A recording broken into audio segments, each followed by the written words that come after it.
Welcome back to the Outside the Box podcast. We're back for episode 5. We took a little bit of a hiatus there, 2 weeks there. We're trying to finish a couple of assignments off, the unimportant stuff at university and all that sort of stuff.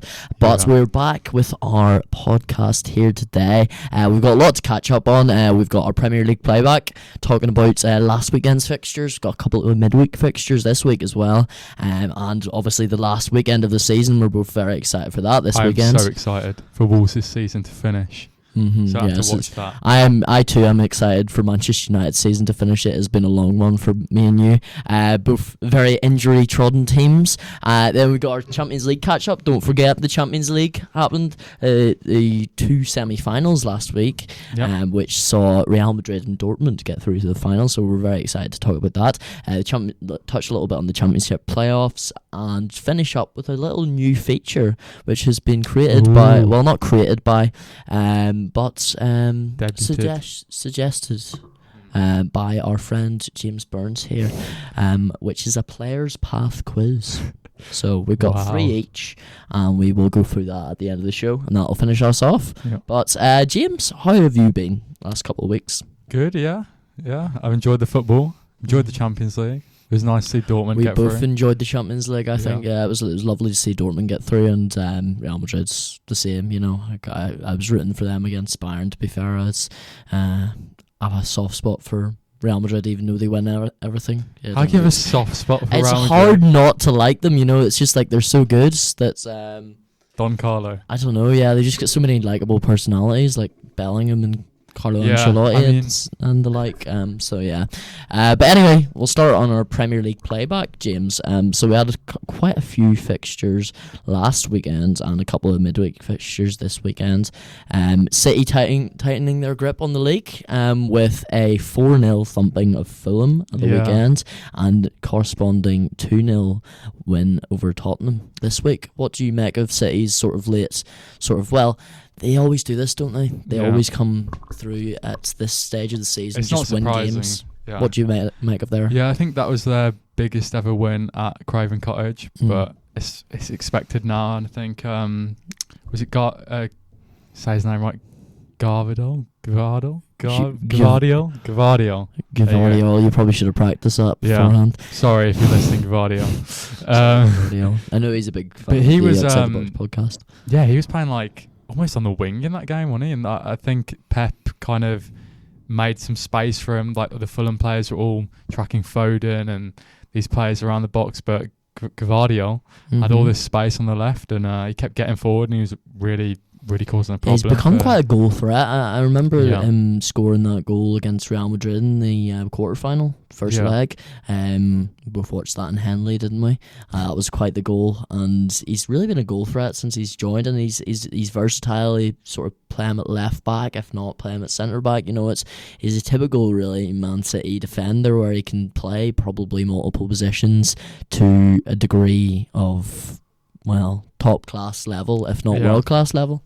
Well, that's the thing with Pep. I mean, you've seen it with Ake as well. He's been able to play left back, and Akanji been able to play left back as well. But Gvardiol looks like he can get forward quite well as well, and he's popping up with important goals. A bit like how Gundogan was in seasons before, coming up with big goals in a different sense, at the end of the season. Yeah, you didn't really expect that from Gvardiol to become such a goal threat, but I guess when you have the quality that Manchester City have, then you're bound to get centre backs even contributing with goals, and the goals are just come from everywhere right now. You watched that game last night, which sort of saw them. Well, we both sort of think that they've nearly clinched the league, a 4th consecutive Premier League title.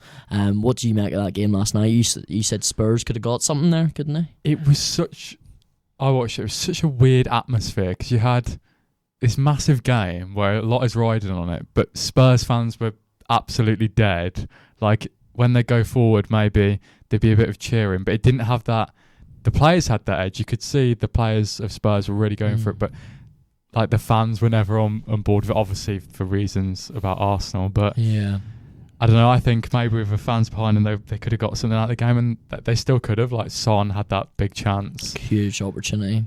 It goes 1-1. We've seen Pep crumble to the floor as he saw Son Heung-min go through on goal, and we thought this is Arsenal's league now. But no, I'm afraid he couldn't get it. He couldn't get the job done. Obviously, Ortega came on for Edison, who took that knock off Romero, who went into him with his hip. He was very unhappy to come off, but I think it was the right thing. Probably had a concussion. Probably. But Ortega came in and made a big save. Like he's come in a few times this season. Yes, I remember he played the FA Cup final last year, and he was superb in that. And he seems just to be one of those players that's, as I say, you embed him into the system, and he just shows his quality. And it's an environment where you can show your quality if you come in as a decent player. And I guess it's like the opposite to what you'd say with Manchester United, where players come in and the level goes down for them. At Man City, when you come in, the level goes up for you, and you sort of become accustomed to that culture. And if you don't, and you're not going to be there for very long. So City again tightening their grip on the league. Do you think they'll win it? Well, just touching on this game stuff, I think it was a tight game really, and City just took their chances. Like De Bruyne doing what he does every week when he is fit, just putting that ball across the 6-yard box, and Haaland was there to tap it in.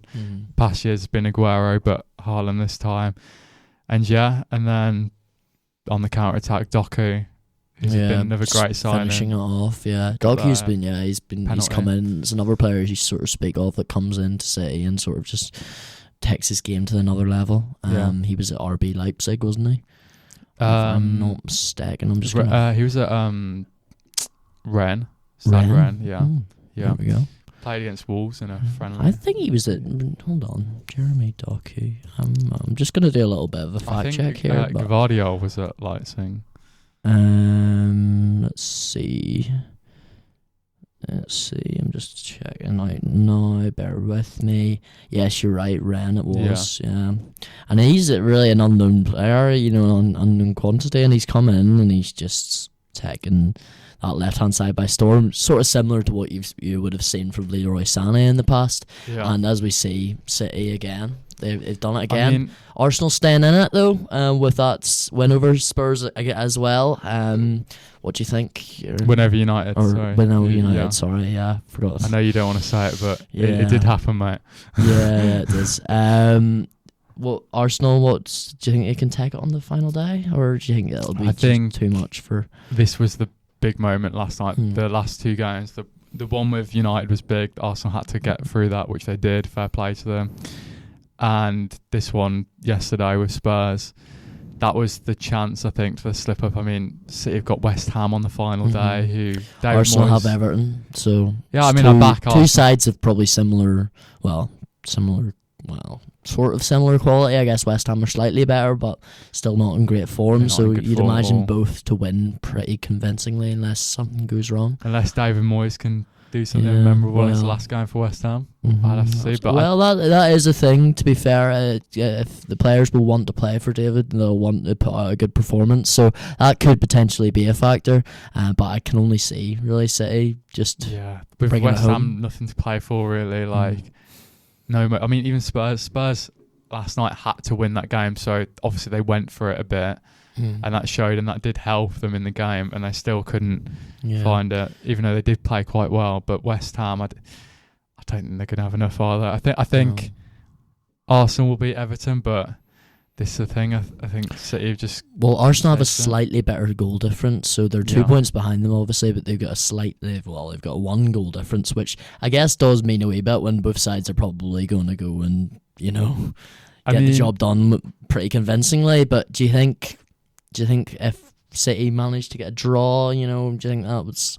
I mean, it could still happen, but I really can't see it happening. Yeah, I do think, though, if Son scored that chance yesterday, Arsenal probably do win the league. Yeah, I think they probably do. 1-on-1, he scores, okay, maybe there's a few more minutes to see it out, but still, if they get 1-1, I think Arsenal win the league. It's just that's how close it really is.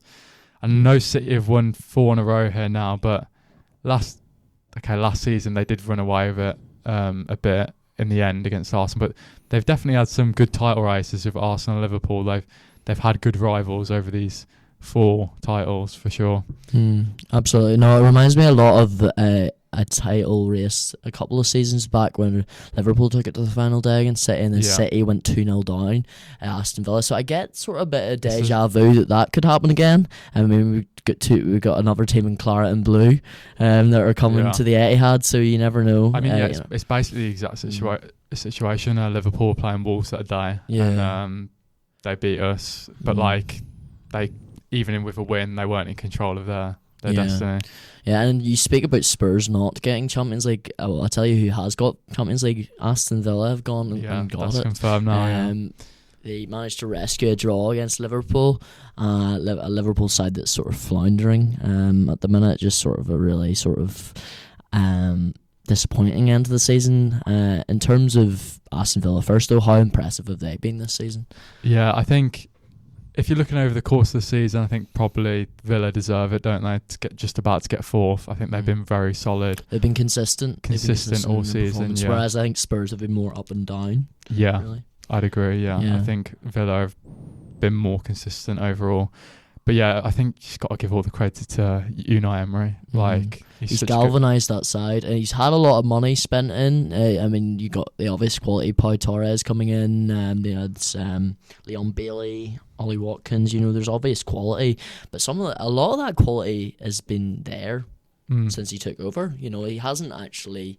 The main components of that side, I would say, were already there. Leon Bailey was already there, wasn't he? I think. Yeah, he was.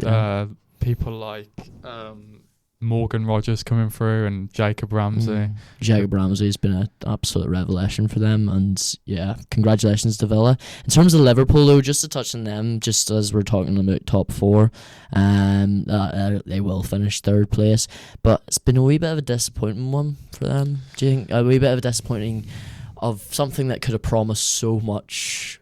Story and theatre with Klopp on his final season? It's not really delivered, has it? And what do you make of? Do you think it's disappointing, or is it just?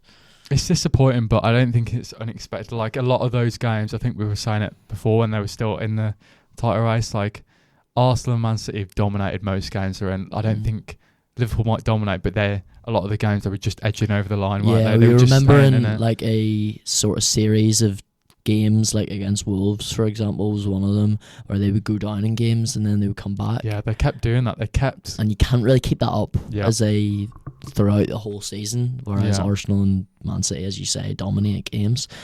So Klopp, seen videos of him on the pitch at Anfield by himself, just sort of taking in the scenes. Yeah. How do you sort of assess sort of his last season at the club? I'd say it's a solid season. I think people kind of expected Liverpool to be about 3rd, 4th this season, didn't they? Well, I think they have exceeded expectations, as Gary Neville says on Sky Sports' Gary Neville podcast, that they have exceeded expectations to like sort of challenge for as long as they did, even though they falled off at the end. No one was expecting them to do that after last year. Let's not forget they're in the Europa League this season for a reason, because last season they didn't qualify. 5th was it last season? It was 5th. Yeah, it was 5th. Yeah, I think they've done pretty well overall. I think Klopp, it's his last season. At least they got a trophy in the end. But yeah, I think now it's just about giving Klopp a good farewell at the last game against Wolves. You can do that against Wolves? Is Gary O'Neill going to spoil the party? I think they'll absolutely batter us, because even though they're finished 3rd, they've got so much to play for, just to send Klopp off like a legend. That could be dangerous. It could be dangerous for your club. Klopp overall at Liverpool, what a manager. Yeah, it's a really, really good manager. There's been a lot of shouts of, he could have done this, could have done that. He could have, he's not actually achieved as much as maybe it's been set out to him. But I mean, when you're competing against Manchester City, then it's quite hard to do what he's just done. He's the only manager that's actually come in and broken up that sort of reign of invincibility that Man City have had over the last sort of 7 years since Pep came in. Yeah, I mean, Klopp came in, 2015, 16, like October. Liverpool, since then, they've put in money, but no more than like nowhere near the amount of like Chelsea, United, City. They've not put that amount of money in at all. They've sold players like Coutinho, and they've bought players in that they've bought and sold really well. And Klopp has just done really well. I mean, like you said, they've won, I think, 8 trophies. They've won Premier League, Champions League. He's got to 3 Champions League finals. He's won a couple of FA Cups. He's won everything there is to win. Yeah, he has. And yeah, he probably could have won more, but he's up against a team that are going to win the title 4 times in a row, who've won the treble last season. Like probably the best team in Premier League history. This City team to win the Premier League. It rubs me the wrong way when people say that. It might rub you the wrong way, but they've won it's 4 hard in a to row argue with at the same time. They've won 4 in a row, and in that is a treble. So it's like, well, to argue against. I think alongside Klopp, you've had people like Michael Edwards, the football executive. He's been very key to their sort of recruitment success. Absolutely. Alongside, so I think the way they've supplemented Klopp in terms of actual infrastructure and in terms of actual sort of personnel, I think they've structured them really well. In terms of actual spending, I think they could have probably helped him out more, considering how good a manager that he is and who he has to compete with. But yeah, I think Klopp has done a fantastic job, and we wish him all the best that's wherever part he goes of the next. Reason why he says he's burnt out, tired, because he's always having to come from behind. Like, he's never got the resources, having to put so much work in to get this team to where it is, I think, and fair play to him. I mean, well, good luck to him. Yeah, as we say. In terms of the relegation battle, we had Burnley relegated, and Luton are basically relegated. I mean, they have a 12 goal difference, I think. They would need Forest to lose 6-0 and for them to beat Fulham 6-0. So you never know. I don't think it's going to happen. And considering Forest have got Burnley, I don't think that's going to happen. To be fair, unfortunately for them. But Luton, what do you make of Luton's season? I've loved Luton in the league. I think they've been a breath of fresh air, especially with their peculiar away stand. But I think they've put in some really good performances, actually. Yeah, I think if you remember when Blackpool came up that once in like 2010, 2011, and they went down, but like just about. But I think they had like Charlie Adam when he was balling out, and they were quite entertaining to watch. I think Luton have been similar to that. Yeah. Like, they've been quite entertaining to watch. Like, they take the game to teams. They've scored a lot of goals, really. Yeah. They've scored 50 goals compared to Burnley that they've scored 40 and Sheffield 35. Yeah. Like, and that's more than Everton as well. Everybody expected them to finish rock bottom, really, didn't they? Them and Sheffield, but they've managed to sort of exceed expectations. Certainly exceed expectations more than Burnley, who have had a very disappointing season, sort of. Yeah. But I guess the expectations were really high with Burnley for how they performed in the Championship, but was the expectations too high? Do you think it was sort of misguided, that? Because I sort of look back on it and I think now, why were we rating Burnley so highly? I mean, the personnel they have isn't. I think it's because Burnley kind of played good football in the Championship and they ran away with the league compared to like Sheffield and Luton. They ran away with the league, and. But as we see time and time again, that doesn't translate to the Premier League. I think you've got to change to a certain extent, or maybe you don't have to change, but Luton's game probably suited a team coming up with the personnel they've got a lot more than Burnley's did, because they could stay in games, they could compete, they were more physical. Burnley kind of just rolled over a bit and like they weren't able to play the same kind of thing they were in the Championship. They tried to, but they weren't able to. I think they'll probably stick with Company though, right? And then I would say so, and they'll just sort of have to work on a different strategy for when they come up again. Yeah. But that's the 3 sides that were up are now relegated. 3 sides promoted, so we got Burnley, Luton, and Sheffield United all down. In terms of European places, though, you think to talk about Man United? next. Yeah. Yeah, well, I mean, we are technically in the shout of the European places, my friend. So I guess we do need to talk about Manchester United. So top four has already been decided. That'll be City, Arsenal, in one of those two ways, wherever they finish in the league title race. And then we get Liverpool quite comfortably in third, and then Villa, who are confirmed Champions League, returning to the Champions League after many years. I'm not quite sure when the last 41 years. 41 years. Since, there we go. 1982 or something like that. That was the year they won it, isn't it? Yeah, I don't think they've been in it since. So 2025. Make it back to back. It'll be the year after they won it, so maybe 1983, or something like that. 41 years 41 anyway. Years, yeah. Well, that would be 1983. So yeah. But anyway. In terms of European football, we've got a couple of permutations here. So we've got three of the teams. We've got four teams here. Spurs are in 63 points in fifth place with one game to play. Newcastle, Chelsea and United all have 2 games to play. They play this tonight. Chelsea will play Brighton. They're on 57 points. Newcastle will play United. They're on 57 points and United are on 54 points. How do you see those places ending up? Because obviously United are not going to get 5th, but they could get 6th. Newcastle and Chelsea could both finish 8th, or they could also finish 5th. How do you see that sort of lining up? Well, any of them can finish your way around. Who? No. Just Spurs can, yeah. No, I mean between just how I said it. Newcastle, Chelsea and Man United. Who have Chelsea got? Chelsea have Brighton tonight, and then they have, I believe, let me just check here. Chelsea have Bournemouth on the last weekend. Okay, so I mean, it's a tight one. I think it's going to go down to the final day. I think the main thing is this game tonight can. I think Spurs with Sheffield on the last day of the season, they're pretty much guaranteed 5th place. I think Spurs are going to get 5th. But I think whoever gets 6th, 7th and 8th is still to be decided. I think that Man United's Newcastle game tonight will be a huge one in deciding that. Well, I think Newcastle probably win that. The current form you guys are on, but again, it is at Old Trafford though, isn't it? But yeah, and I don't think Newcastle have been blowing teams away recently either, so they've sort of just been on a sort of steady form progression.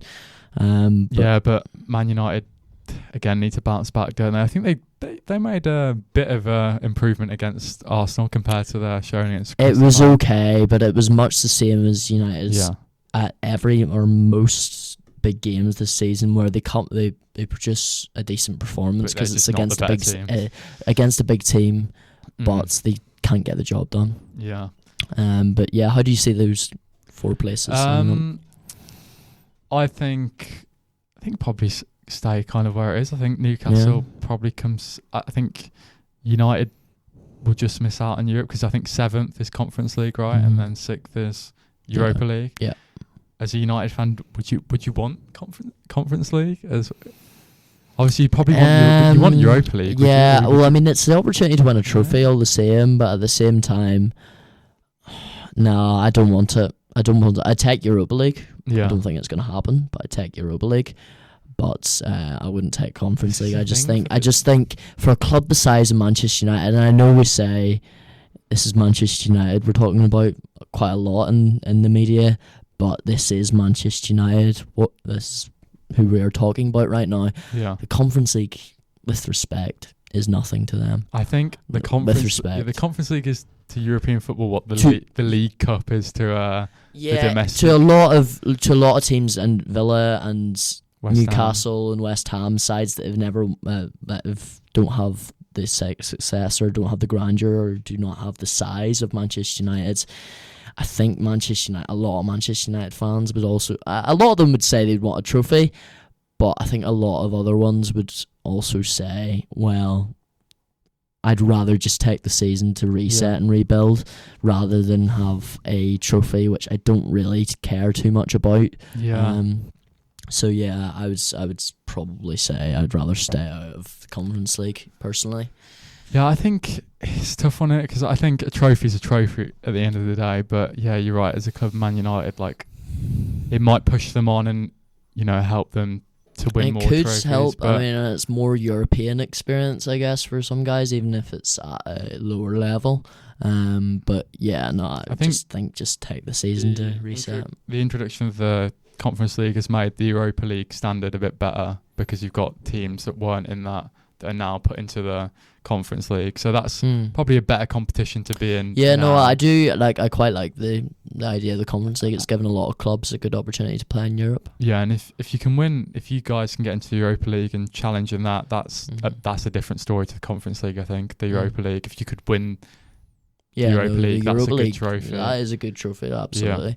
Yeah. But I think, I do agree with you there. I think it's going to stay probably the same there. Actually, but to be fair, I actually think we will get Conference League, You think you finish 7th? Maybe. I don't know. It's hard to say because Chelsea have Brighton. No, I'm going to say it's going to stay the same because I don't think United can beat both Newcastle and Brighton on the final day. I think the way it's going, the form, I think you might get a win, Chelsea you might get a draw. Just about limp over the line. I don't think they'll do it convincingly, and I think Newcastle probably will just about clinch that 6th spot. Yeah. So, yeah. Well, that was our Premier League playback, and we're just going to touch on our Champions League catch-up now. Yeah. We obviously had 2 results. 2 weeks ago, Real Madrid's leaving it late against Bayern Munich, winning 2-1. Joselu with 2 late goals. Carlo raising the eyebrow to get the job done. The ex-Stoke man and Newcastle man. That's it. Yeah. What did you make of that game? What can you even say about Real Madrid anymore? Like, they've done this so many times. It's just aura. I think it's just aura. They certainly were the better team in the game, though. They would definitely had the better chance, especially in that first half. What a goal from Alphonso Davies to start it, by the way. It was on his right foot, wasn't it? On his right foot, top right-hand corner as well. Yeah, came a bit out of nowhere, I think. And then it did look like they were going to see it out. I think they took Kane off in like the 87th minute.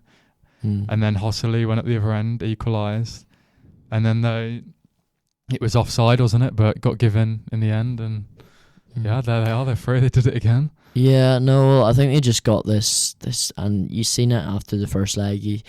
You're like, if Bayern can't win this first leg, I don't think they're going to get through. And as much as they took the lead and they took it sort of towards the end, it's just that it's just that aura. It's that sense of inevitability of Real Madrid in Europe. It's the prestige, it's the mentality, it's all these things. It's not quantifiable to a particular tactic, I don't think. It's quantifiable to their quality, their inherent quality and their inherent aura and prestige that just gets them over the line against these world-class teams every single time, every year. And Carlo seems to just produce magic with them as well. I think they've got the perfect mix of experience and new talent. Like, you've got players like Cruz, Carvajal that have been there so many times. Do you think this is the best Real Madrid side since Ronaldo left? In terms of that, you speak of that sort of youth and experience. You got Mbappe that'll come in next year as well. It's looking like, anyway. He's left PSG. It looks like he will come. Fabrizio Romano, well-respected journalist, looks like he says it looks like that deal's going to get done. But you've got that mix of youth and experience. And do you think that is the best Real Madrid side we've seen since Ronaldo? Well, who won the Champions League? When did they last win it before? They won it 2 years ago, 2022 against Liverpool in the final. Yeah. I think this team's probably better than that. You got Vinicius, who's better now. Yeah. Bellingham, obviously. I mean, it's not just the Champions League this season. They're top of the league. They've lost one game. They've won the league. Yeah, they're top of the league. They've won the league.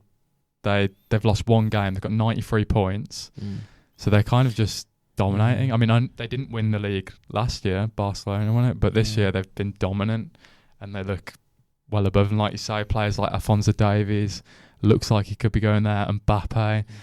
I saw Trent linked there as well. It's only getting better and better. Like I think it's that FIFA team. It's like when you're ahead, and it's very hard for other teams to pull back. When you have the prestige that Real Madrid do have, then you can attract those sort of players at will.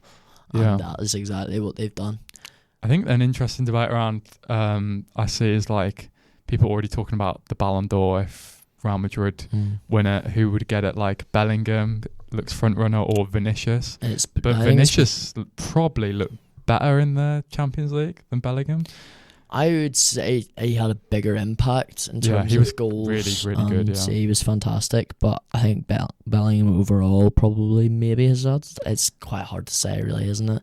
It's between those two definitely for the Ballon d'Or. But in terms of talking about the other semi-final, we had PSG Dortmund. PSG hitting, I think they must have hit the woodwork across the both legs 4 or 5 times. I think it was. Darren Fletcher on commentary was just he was just losing it because he couldn't believe what he was saying, the amount of times they hit the bar. Across both legs. Across both legs. What do you make of that sort of tussle between those two sides? Dortmund, we've got to give credit to Dortmund. They did it incredibly well to get that goal. And like I said a few weeks ago, Hummels will be key. Hummels was very key. Hummels was the key. He got the goal, and he was really experienced at the back. Their defensive shape was really good in that game. Although it is hard. I mean, PSG got a lot of chances as well. They hit the post a lot. It could have gone the other way. Let's be honest. It could have quite easily gone the other way. But I think Dortmund deserved their look. Them, don't they? Dortmund deserved their look. They did hold on very well. And what do you think this means for PSG now? You've got Mbappe leaving. You've seen that they do have quality there. They have Nuno Mendes. They have Ashraf Hakimi. They've got Ousmane and Dembele, who's moved there. They've got Gonzalo Ramos as well. So you can see that they're still attracting quality and they're still bringing in quality. Do you think Mbappe leaving sort of spells the end of any immediate dreams of European success in terms of Champions League success? Thing is, when you look at their team now, I mean, like you said, it's very good. Ousmane, Dembele, these types of players. They've got a few young players in there as well. I don't think it's as good as it was. I mean, only like a couple of years ago they had Messi, Mbappe, Neymar, didn't they? Or maybe not at the peak of their powers, but like still very good times in their career. And the team was probably better then. They had Ramos then, didn't they? I think they went for more experience then, and now they've tried to get Enrique in, who's quite good with young players. You saw Spain. Well, it was a good appointment. I think it's the wisest appointment they've had in years. Yeah, and I think they've tried to go down that route of young players like Vitinha, Zaire Emery, people like that. And I mean, they've got to a semi-final. They've won the league again, but it's not a successful season for PSG unless they absolutely dominate and win the Champions League, which they're yet to do yet. Yeah. But I think they've already. How do they rebuild? I think they've already kind of started this rebuild with these young players. I mean, Mbappe's going to go. They'll probably make a major signing. Don't know who that'll be, but I think they're already on the right tracks of the rebuild. I think they should stick with Luis Enrique for sure. And they've been, in terms of talking about that major signing, everybody's going to be wondering with PSG and the amount of money that they have, who is that major signing to replace Mbappe going to be? There's been talks of Marcus Rashford. He's been struggling at United, but PSG have always maintained interest in him. Any sort of ones that you would sort of hypothesize? Honestly, I don't know, because players that are like, I'm thinking at the top of their level are already kind of settled where they are. So it'd take, I don't know. I don't know if you have anyone. You'll struggle to find anyone that will match the impact of Kylian Mbappe. I was thinking like someone like Saka or something, but he's not going to leave Arsenal. He's not going to leave Arsenal. I think Doku would have been one that they probably would have gone in for if he hadn't gone City. But yeah, I think there's a lot of someone like, there's probably got quite a lot of different options. Just maybe someone like Bernardo Silva. Maybe he's always seemed it's a different profile of player though. You're sort of looking for that sort of speedster, Sancho. I tell you what, if he wins the Champions League and plays a good role in that, PSG could do awful lot worse. I think at this stage, I don't think he's going to work out at United. It depends whether he wants to go back to Dortmund. But yeah, that could be a theory, to be fair. But we're all talking in just pure theory here. We have no idea. We've got no inside scoop here, unfortunately. But we will let you know if we do obtain some inside scoop. Yeah, we don't get PSG transfer rumours No, on Friday? unfortunately not. How about, despite me being great friends with the president. Say Elise. He's obviously French. Yeah, that could be. Well, I think he's French, isn't he? Yeah, he is French. Yeah. Well, I think he played for England or France. Yeah. I think he could play for England or France. He could. Yeah. I mean, if he hasn't already played for France, he's a good he's a very good quality player, and he's scheduled to move up to a bigger club. Whether that's PSG, and replacing Mbappe, that would be quite big pressure. But I suppose it would be no bigger pressure than taking over on the right wing for Manchester United. So, yeah, I think that's the next step up for him. Sort of a big, sort of European side, sort of big Premier League side. So it's a good theory as well. Yeah, I was just looking. Elise could play for France, Algeria, England, or Nigeria. So, and he's only played for France under 21. So, Gareth, get him on, get him a caller. Where's he born?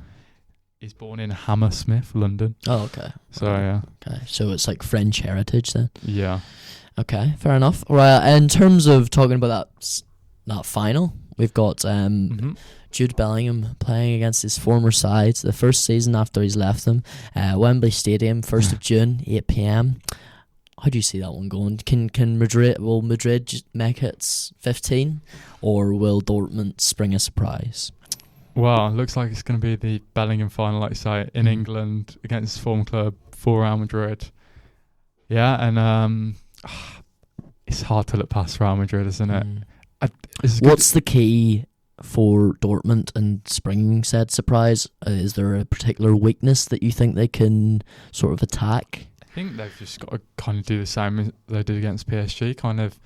They're not going to be able to outplay Real Madrid, I don't think, really. They should try and get Sancho on the ball, see what he can do. And is he the key man if Hummels was the key man in the semi-final? I think Sancho probably is the key man, as much as that is hard to say. Like, when he went off in the second leg, they kind of had nothing to get them up the pitch. You know, he's the one that was getting them up the pitch to get. He's the one that links the play. Yeah. Well.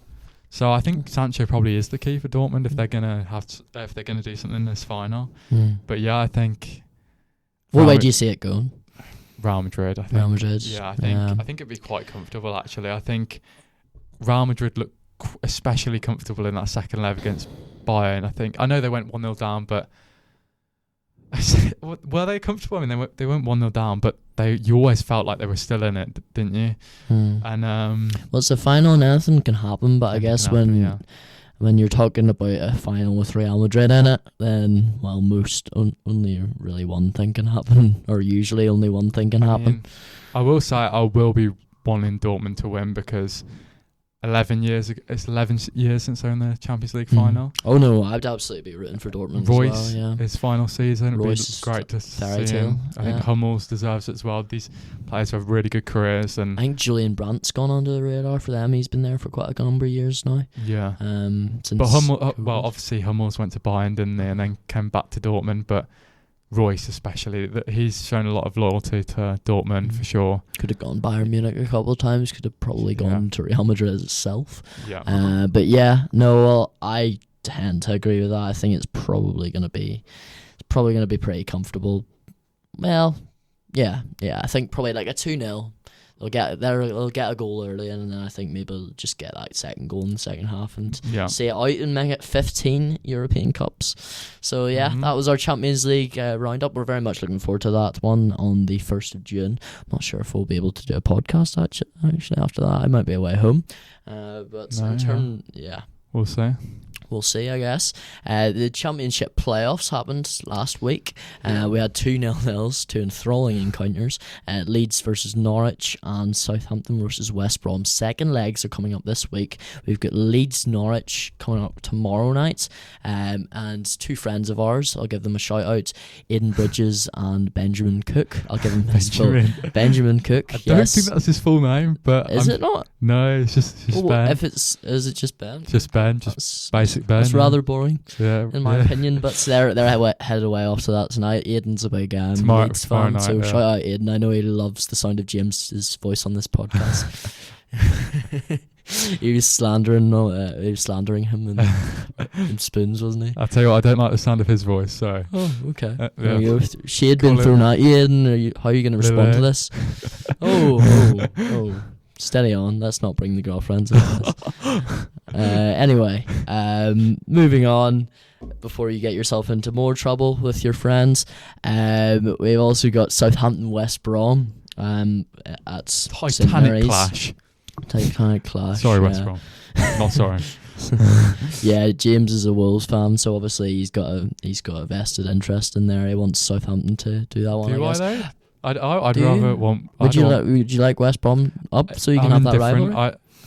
I win either way because if they come up, we'll just batter them and win again.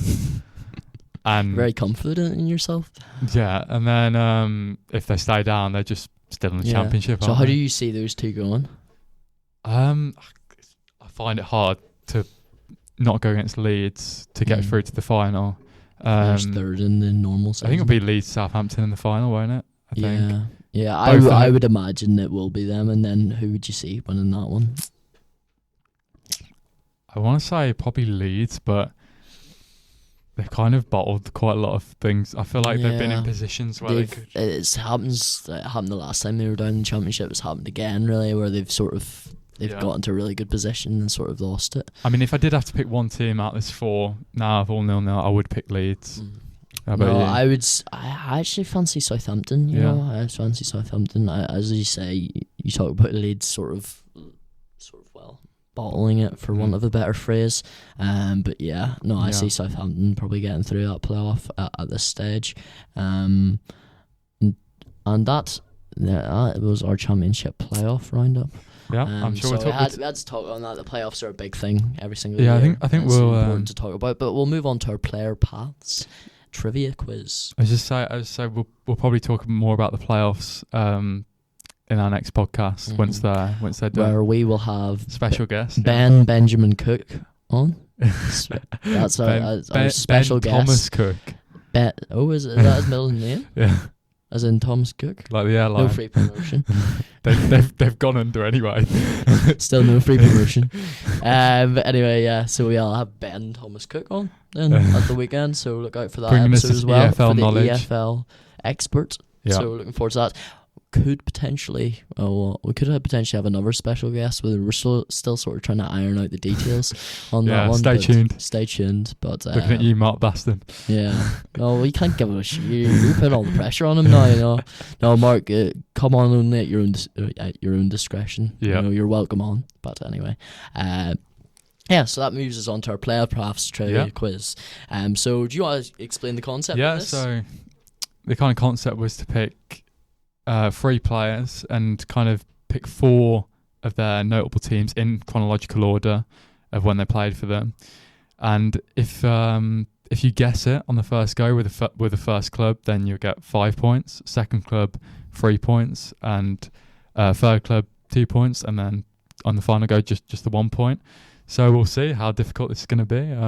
And how many goes do you get if you don't get it the first time on the final go? Oh, okay. I didn't think of that. Should we say get half a point if you get it eventually? Like, I don't know. Yeah. Or maybe just... we probably should have discussed this beforehand. Or we just say if you can't get it on the you go, you don't get it. Let's just say that. You don't get it, you don't get it. Sorry. Do that. Yeah. Okay, right. Well, should I go first? Yeah. So this player, I'm not googling. This is his 4 most recent clubs. Yeah. Udinese, Sampdoria, Sporting Lisbon, and Manchester United. Okay, that is. I didn't do it, and I didn't stagnate it, did I? No. Do you want me to do another one instead? Yeah. Sorry, I've messed that one up. I was saying you say it one at a time. Yeah. Yeah. It's a new concept, guys. It's a new concept. Sorry, I'm just struggling to grasp the concept, aren't I? That's a good one, actually. Right. Okay. So, This is this I guy's. think I would have got that as well. Like from. This is this guy's 4 most recent teams. Okay. So one at a time. Same one. So. Yeah. Newcastle. Okay. Ooh. I'm gonna say Ivan Toney. No. Okay. Alaves. Deportivo Alaves. Yeah. Ooh. Hosselu? That is correct. Oh. That is correct. Yeah. So that is. I think the fact we recently talked about him helped me there.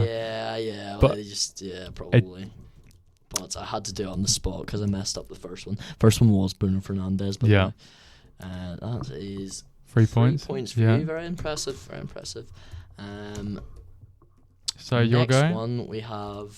Or do you want to do it one at a time? No, we'll do it like this. Sure. Okay. And then I know how much I need to get. I nearly said his name. Braga. Ooh. I'm thinking Neto. Pedro Neto. No. Porto. Ooh. I keep going to Wolves, but maybe that's wrong because the only people who could play for Braga, I think, play for Wolves. João Moutinho. Connection. He played for Sport. No, that's incorrect. Yeah. Wolves. So it is a Wolves fight. Oh god, I should get this right then. So Braga, Porto, and then so then he must play for someone else. Now. Oh god. Vitinha? No. Final clue. Forest. Nottingham Forest, that is. Oh, Willy Bolly? That is correct, yeah. Oh, I forgot he played for them. Even though he's like French, he's played for all these Portuguese teams as well. I was just thinking Portugal. Mm-hmm. And to be fair, that could have been any of like until it got to Forest. That could have been quite a lot of people. To be fair, Everton. This is the next one. Everton. God.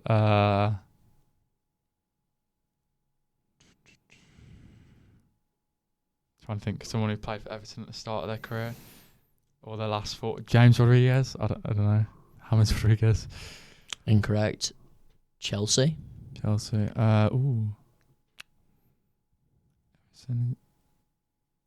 Barkley. That's correct. Oh, you're doing very well with this. Right. Well, James Burns, that's 7 points. Well, that's quite good, you know. Yeah. I'm not sure if I can match this. Right. My first one's maybe all of them quite hard. Okay, so Reading. So just think Premier League players now. Eberici Eze. No, but good guess. Sheffield Wednesday. Michael, they say. No. Nottingham Forest. Okay, so we've got who was first? So Reading, Sheffield Wednesday, and Nottingham Forest. And now he's gone to another club after this. A current Premier League club. Well, it could be quite a few people. Who you clue? Think, obviously, probably, but think English.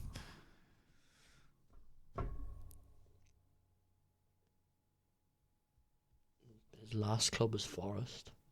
Before the club he plays for now, yeah. He's been at the club he plays for now quite a while. I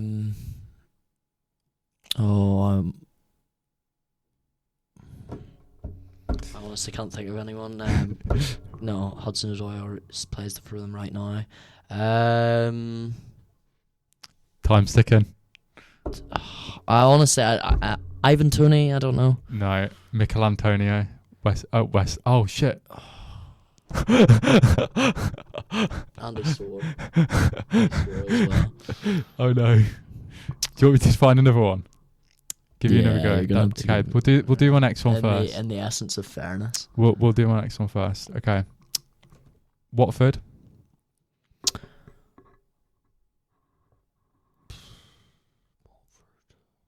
literally be anyone. Decore. Nope. Villa. Aston Villa.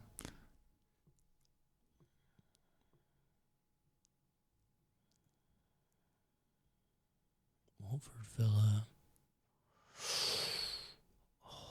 This is actually quite a hard thing, isn't it? You think you might get it on the next one?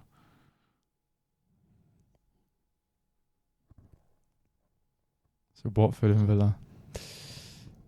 I feel like we need to give more clues before we start because this is actually quite difficult. I'm gonna go Barry Bannon. I don't know.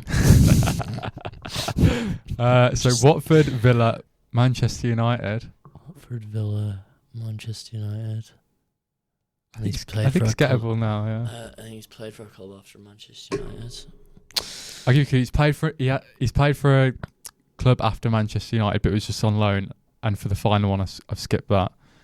But between Watford, Villa, and Man United, didn't play for anyone else. So he went from Watford, Villa, Man United, and then he went abroad.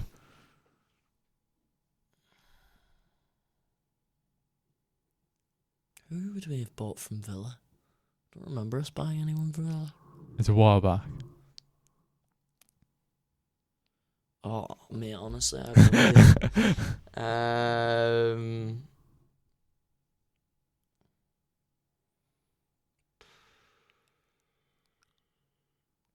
Raphael.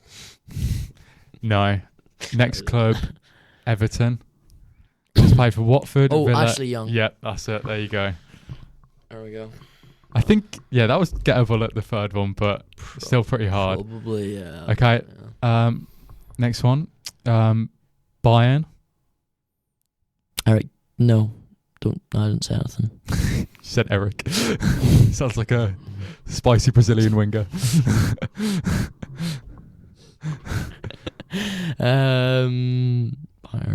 What an interesting place to start your career. Yeah, I did think that. Doku. No. Schalke on loan.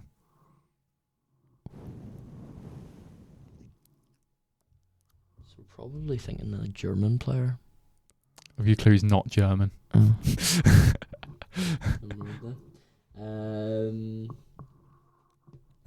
And then the next two clubs after this are Premier League clubs. I'll give you that clue as well.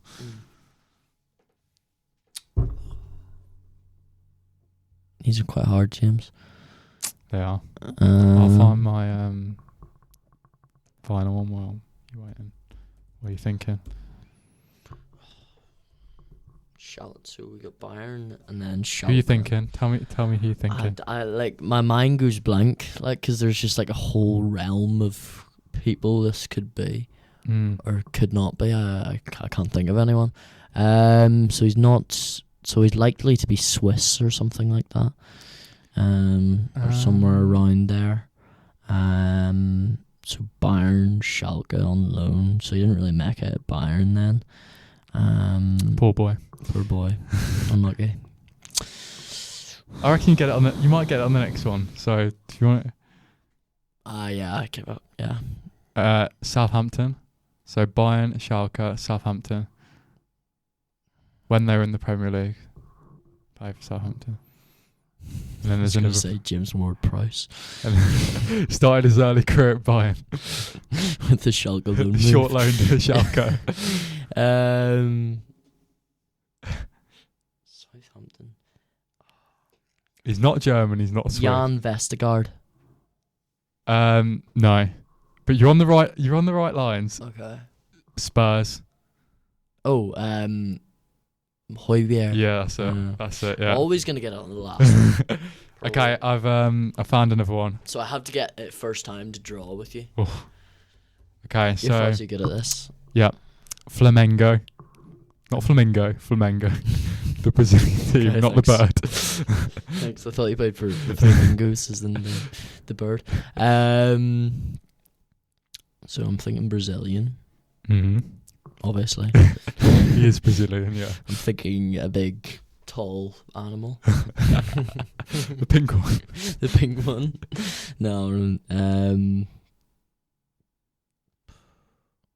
Man, just name any Brazilian Premier League player. Honestly, put me on the spot. I can't think. It's very rare. Is there Brazilians in the We're exposing his knowledge here. This man should not. I'm not good at these player paths. No, not Casemiro. Okay. Next one. Okay, so Flamengo, AC Milan. That doesn't help. It's fair. I didn't realise he played for AC Milan. I knew the next club. He definitely played for them, but played 37 games for them between 2019 and 2020. Flamengo is there 2016, 2019.